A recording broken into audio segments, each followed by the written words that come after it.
তো আপনারা জানেন যে আগামী মাসের ৭ তারিখ পবিত্র ঈদুল আজহা। তো এই ঈদুল আজহা উপলক্ষে আমাদের মৌলভীবাজার জেলায় ২৩টি গরুর হাতের আমরা তথ্য পেয়েছি। তো এই গরুর হাতের যে বিভিন্ন ধরনের কেনাকাটা হবে, গরু পশু বিক্রি করা হবে এবং কেনা হবে।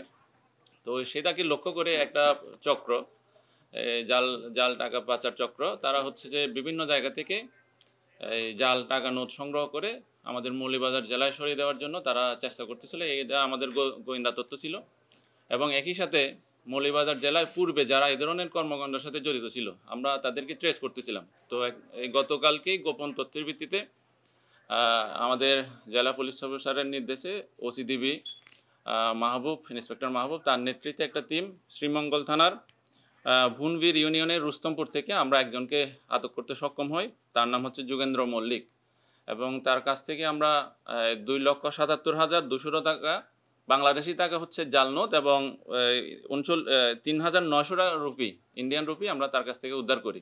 এই ঈদে জামা জুতো অ্যাকসেসরিজের ডিসকাউন্ট।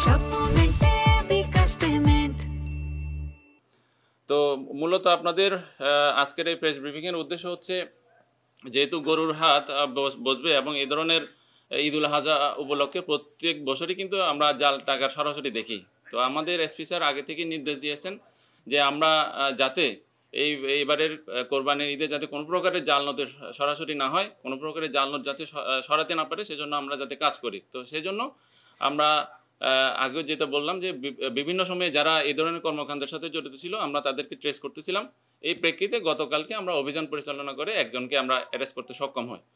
তো এখন মূল বিষয়টা হচ্ছে এইখানে যারা জড়িত শুধুমাত্র একজন বাহককে আমরা পেয়েছি। তো আমরা এরা তদন্ত করতেছি এবং এর সাথে যে চক্রটা জড়িত, অর্থাৎ আগে থেকে যারা কাজ করতেছে, যেখানে টাকাগুলো ছাপানো হয় সেই ব্যাপারে আমরা কাজ করতেছি। আশা করি আমরা সেই মেশিন সহ এবং অন্যান্য যারা জড়িত ছিল তাদেরকে আমরা অ্যারেস্ট করতে সক্ষম হব।